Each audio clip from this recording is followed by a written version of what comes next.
నమస్కారం media spot news కు స్వాగతం. ఈనాటి ముఖ్యాంశాలు.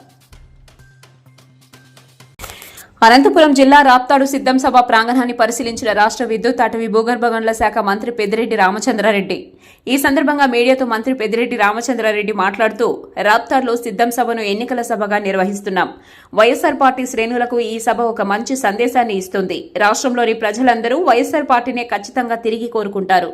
సభ అనంతరం వైఎస్సార్ పార్టీ రాష్ట్రంలో ఎన్నికల ఊపు పుంజుకుంటుందని మంత్రి పెద్దిరెడ్డి రామచంద్రారెడ్డి తెలిపారు. అందుకే ప్రతిష్టాత్మకంగా తీసుకుని ఈ సభ విజయవంతానికి కృషి చేస్తున్నాం. రాష్ట్ర ప్రజలందరూ వైఎస్సార్ పార్టీ పట్ల ఖచ్చితంగా ఆకర్షితులవుతారు. ఈ సభతో రాష్ట్రంలో 3 సిద్ధం సభలు పూర్తి అవుతాయి. త్వరలో పల్నాడులో మరో భారీ సభ నిర్వహణ ఉంటుంది. గత ఎన్నికల కంటే అత్యధిక స్థానాలు రాష్ట్రంలో వైఎస్సార్ పార్టీ సాధించే దిశగా ఈ సభ ఊతమిస్తుంది. రాష్ట్రంలో అతిపెద్ద సభగా ఈ సిద్ధం సభ నిలుస్తుందన్నారు. రాష్ట్ర ప్రజలందరికీ ముఖ్యమంత్రి జగన్మోహన్ రెడ్డి సందేశం పెద్ద ఊపునిస్తుంది. 7 పార్లమెంట్ నియోజకవర్గాల నుండి వైఎస్సార్ పార్టీ శ్రేణులు ఈ సభలో పాల్గొంటున్నారు. 2024 ఎన్నికల్లో 151 సీట్ల కంటే ఎక్కువ స్థానాలు గెలుస్తామంటూ మంత్రి పెద్దిరెడ్డి రామచంద్రారెడ్డి ధీమా వ్యక్తం చేశారు. దెందులూరు సభ చూస్తే కోస్తా ప్రాంతంలో ప్రతిపక్షాలకు వైఎస్సార్ పార్టీ బలం తెలుస్తుంది. ప్రభుత్వ పనితీరే పార్టీ విజయానికి దోహదపడుతుంది. రాష్ట్రంలో అమ్మఒడి, నాడు నేడు, ఆరోగ్యశ్రీ లాంటి గొప్ప పథకాలు దేశంలో ఎక్కడా లేని విధంగా అమలు చేస్తున్నాం. ఎన్నికల్లో చెప్పుకునేందుకు అనేక పథకాలను ముఖ్యమంత్రి జగన్మోహన్ రెడ్డి మాకు అందించారు. అదే టీడీపీ వారు మేము ఇది చేశాము అని చెప్పుకోవడానికి ఏమైనా ఒక్కటైనా ఉందా అంటూ ప్రశ్నించారు. ఏమీ లేదు కాబట్టి వారు తిట్టడమే లక్ష్యంగా పెట్టుకుని చంద్రబాబు ప్రసంగాలు చేస్తున్నారు. ఈ నెల 26వ తేదీన ముఖ్యమంత్రి జగన్మోహన్ రెడ్డి కుప్పం ప్రజలకు హంద్రీనీవా ద్వారా నీరు అందిస్తారు. 14 ఏళ్లు ముఖ్యమంత్రిగా ఉండి చంద్రబాబు ఆ పని చేయలేకపోయారు అంటూ ప్రతిపక్షాన్ని విమర్శించారు. కాంగ్రెస్ పార్టీ శ్రేణులంతా ఎప్పుడూ వైఎస్సార్ పార్టీలోకి మారిపోయారు. ఇప్పుడు అక్కడ మిగిలిన వారు కేవలం చంద్రబాబు కోసం పనిచేస్తున్నారు అంటూ ఎద్దేవా చేశారు. రాజ్యసభలో ఒక ఎంపీ కూడా లేకపోవడం టీడీపీకి పెద్ద దెబ్బ అని మంత్రి పెద్దిరెడ్డి రామచంద్రారెడ్డి అన్నారు. రేపు జరగబోయే సిద్ధం సభ 1 గంట తర్వాత ప్రారంభమవుతుంది. ఈ సభలో ప్రధానంగా మన ప్రీతం నాయకుడు ముఖ్యమంత్రి జగన్మోహన్ రెడ్డి గారు ఒక రాష్ట్ర ప్రజలకంతా కూడా ఒక సందేశాన్ని ఇస్తాడు. ఇది అతి పెద్ద ఎన్నికల సభగా నిర్వహించబడుతూ ఉంది. తప్పకుండా రేపు జరిగే సభ రాష్ట్ర ప్రజలందరికీ కూడా, ముఖ్యంగా వైఎస్ఆర్ కాంగ్రెస్ పార్టీ శ్రేణులకు ఒక మంచి సందేశాన్ని ఇవ్వబోతూ ఉంది. ఇది జరిగిన తర్వాత రాష్ట్రంలో వైఎస్ఆర్ కాంగ్రెస్ పార్టీ ఎన్నికల ఊపందుకొని ప్రజల ముందుకు పోయే పరిస్థితి ఉంటుంది. అంచేత ఈ సభను ప్రతిష్టాత్మకంగా తీసుకొని నిర్వహిస్తూ ఉన్నాం. ఇది చాలా పెద్ద విజయం అవుతుందని చెప్పి మా అంచనాలు. తప్పకుండా మా అంచనాలకు తగినట్లే విజయవంతమవుతుందని చెప్పి తెలియజేస్తూ ఉన్నాను. రేపు ఈ సభ జరిగిన తర్వాత ఎన్నికల శంఖారావం పూరించినట్లే వైఎస్ఆర్ కాంగ్రెస్ పార్టీ భావిస్తూ ఉన్నాం. తప్పకుండా రాబోయే 40 రోజుల లోపల జరిగే ఎన్నికలకు వైఎస్ఆర్ కాంగ్రెస్ పార్టీ శ్రేణులు పూర్తిగా సన్నద్ధమై ఈ ఎన్నికల నిర్వహణకు ఊపందుకుంటుంది.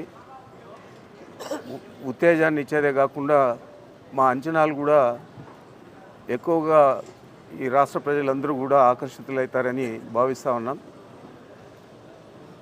ఈ సభ విజయవంతం కావాలని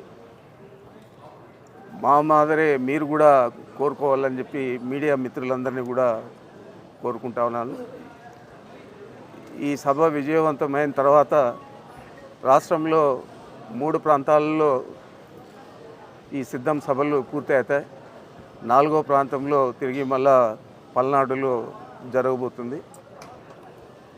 ఈ 4 సభలు అయిన తర్వాత అంతలోపలే ఎన్నికల కోడ్ కూడా వస్తుందని ఆశిస్తూ ఉన్నాం. ఎన్నికల కోడ్ వచ్చిన తర్వాత ఇక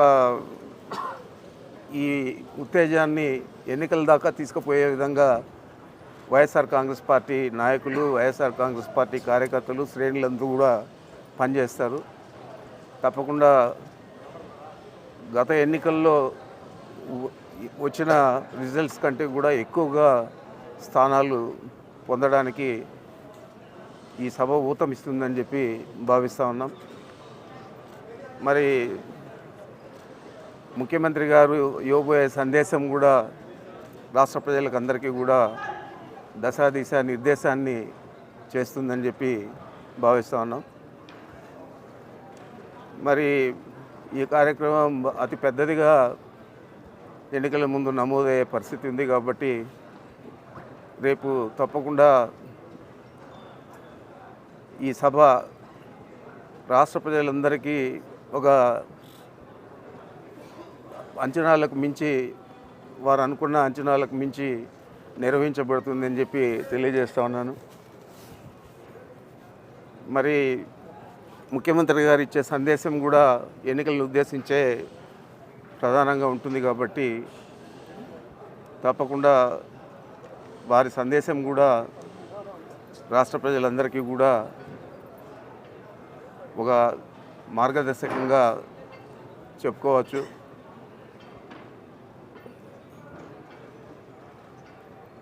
మరి గతంలో ఎప్పుడూ లేని విధంగా ఇంత పెద్ద సభను నిర్వహించడం అనంతపూర్ జిల్లాలో, మరీ ముఖ్యంగా ఈ ఉభయ అనంతపూర్ జిల్లా, సత్యసాయి జిల్లా అండ్ అనంతపురం జిల్లాలో నిర్వహించబడేదే కాకుండా అన్ని జిల్లాల నుంచి దాదాపు 7 పార్లమెంటరీ నియోజకవర్గాల నుంచి ఇక్కడ వైఎస్ఆర్ కాంగ్రెస్ పార్టీ శ్రేణులంతా కూడా పాల్గొంటారు. ప్రధానంగా శాసనసభ్యులు, పార్లమెంట్ సభ్యులు, శాసనసభ కోఆర్డినేటర్లు, పార్లమెంటరీ కోఆర్డినేటర్లు, శాసనమండలి సభ్యులు, మా పార్టీ శ్రేణులు, వివిధ హోదాల్లో పార్టీలో పనిచేస్తూ ఉన్న నాయకులు అందరూ కూడా దీంట్లో పాలు పంచుకుంటారని చెప్పి మీ అందరికీ కూడా తెలియజేస్తున్నాను. అదే సీఎం గారిని అడగలరు. తప్పనిసరిగా కార్యకర్తలకు భరోసా నింపడానికి, కార్యకర్తలను ఉత్తేజపరచడానికే ఈ సభ జరుగుతూ ఉందనేది ఇంట్లో మనం ప్రధానంగా ఉద్దేశం కూడా అదే తప్ప వేరే ఏం లేదు. కార్యకర్తలకు తప్పనిసరిగా ఒక దశ నిర్దేశాన్ని ఈ సభ ఇస్తుందని చెప్పి మేము భావిస్తున్నాం.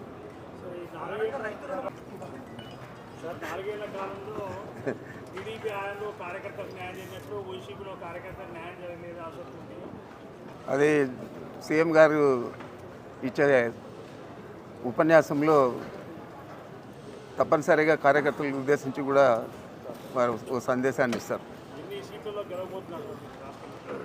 151 గత ఎన్నికల్లో 2019 ఎన్నికల్లో వచ్చాయి. 2024 ఎన్నికల్లో అంతకంటే ఎక్కువే వస్తాయి.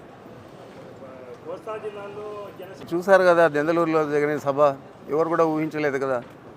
అక్కడ కేవలం సభే జరగలేదు, అక్కడ వాళ్ళందరూ కూడా సభ పూర్తయ్యేదాకా కూడా ఒక్కరు కూడా బయట పోకుండా అందరూ కూడా కేరింతలంతా వేస్తూ ఉన్నారంటే ఎంతో ఉత్సాహభరితంగా సభ జరిగింది. అదే దాన్ని బట్టే కోస్తా జిల్లాల్లో కూడా వైఎస్ఆర్ కాంగ్రెస్ పార్టీ స్వీప్ చేస్తుందని మేము భావిస్తూ ఉన్నాం. ప్రధానంగా ముఖ్యమంత్రి గారే అందరినీ పిలిచి ఇస్తూ ఉన్నారు. తప్పకుండా హామీలు కూడా నెరవేరుస్తారు ఎన్నికల తర్వాత. 90% మార్పు ఉండకపోవచ్చు, ఏదైనా 1-2 చోట్లలో ఉంటే ఉండొచ్చు. దోహదం చేసే అంశాలు మా పార్టీ పనితీరు, మా ప్రభుత్వ పనితీరు గత 5 సంవత్సరాల్లో ఏ విధంగా పనిచేసిందో దాన్నే ప్రధానంగా మేము చెప్పుకోదలుచుకున్నాము. మేము చెప్పడానికి జగన్మోహన్ రెడ్డి గారు అమ్మఒడి ఇచ్చాడు, లేదా ఆరోగ్యశ్రీ 25 లక్షలకు పైన పెంచాడు. అదేవిధంగా నాడు నేడు కింద పాఠశాలలన్నీ కూడా చేసి ఓట్లు లేని విద్యార్థులకు కూడా పథకాలన్నీ తీసుకొచ్చాడు. మంచి చదువు ఇవ్వాలని చెప్పి ఇంగ్లీష్ మీడియంలో చెప్పేదే కాకుండా వాళ్ళకి ట్యాబ్లు అన్నీ ఇచ్చి అన్ని రకాల కూడా డ్రెస్ దగ్గర నుంచి, బుక్స్ దగ్గర నుంచి అన్నీ కూడా, డిక్షనరీ దగ్గర నుంచి అన్నీ కూడా ఇవ్వడం జరుగుతుంది. మరి ఇవన్నీ కూడా మేము చెప్పుకునేదానికి ప్రధాన అంశాలు ఎన్నికల్లో.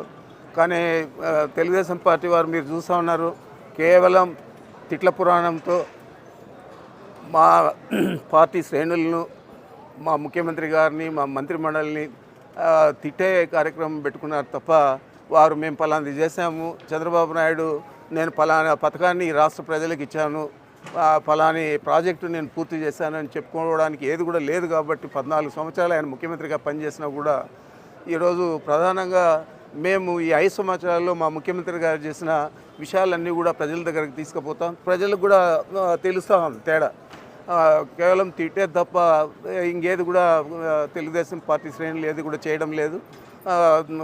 తండ్రి ఒక చోట, తల్లి ఒక చోట, కుమారుడు ఒక చోట అందరినీ తిట్టే కార్యక్రమాలు పెట్టుకున్నారు తప్ప అయిపోయింది 20 రోజుల్లో అయిపోయింది, 30 రోజుల్లో అయిపోయింది వైఎస్ఆర్ కాంగ్రెస్ పార్టీ పని అని చెప్పే తప్ప నేను ఫలాంది చేశాను రాష్ట్ర ప్రజలకు నాకు ఓటేయండి అని చెప్పి అడిగే అర్హత చంద్రబాబుకి లేదు. మేము చెప్పుకునే దానికి అన్నీ కూడా సంక్షేమ పథకాలు కానీ అభివృద్ధి కార్యక్రమాలు కానీ అన్నీ కూడా చెప్పుకుంటున్నాం. ప్రధానంగా ఈరోజు చూస్తే 26వ తేదీ కుప్పంకి వస్తా ఉన్నాడు ముఖ్యమంత్రి గారు హంద్రీనివా నీళ్లు వదలడానికి.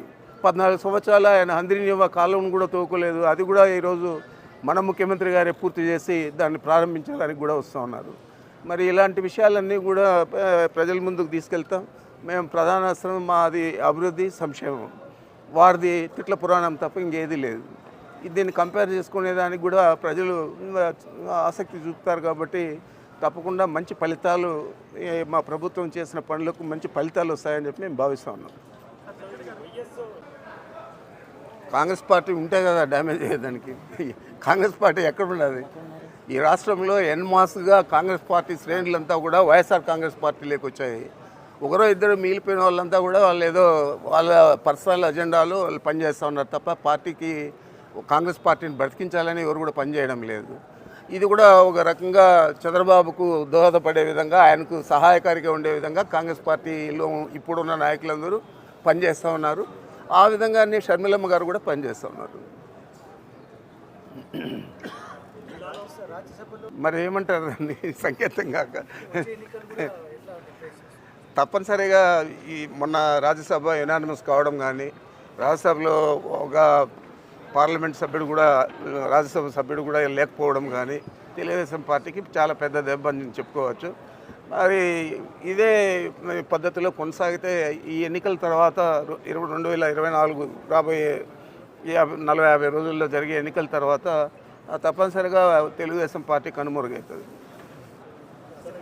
అదంతా కూడా ఇంతవరకు మేనిఫెస్టో విషయం ఈ సభలో వస్తుందని నేను అనుకోవడం లేదు. అది వచ్చినప్పుడు తప్పనిసరిగా మీరు చెప్పేది కూడా దృష్టిలో పెట్టుకుంటాం. Thank you sir. మేము వీడుకోలు చెప్తాను వాళ్ళకు.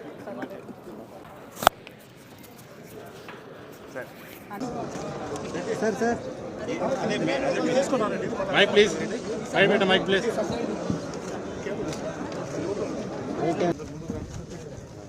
ముందుకు రా.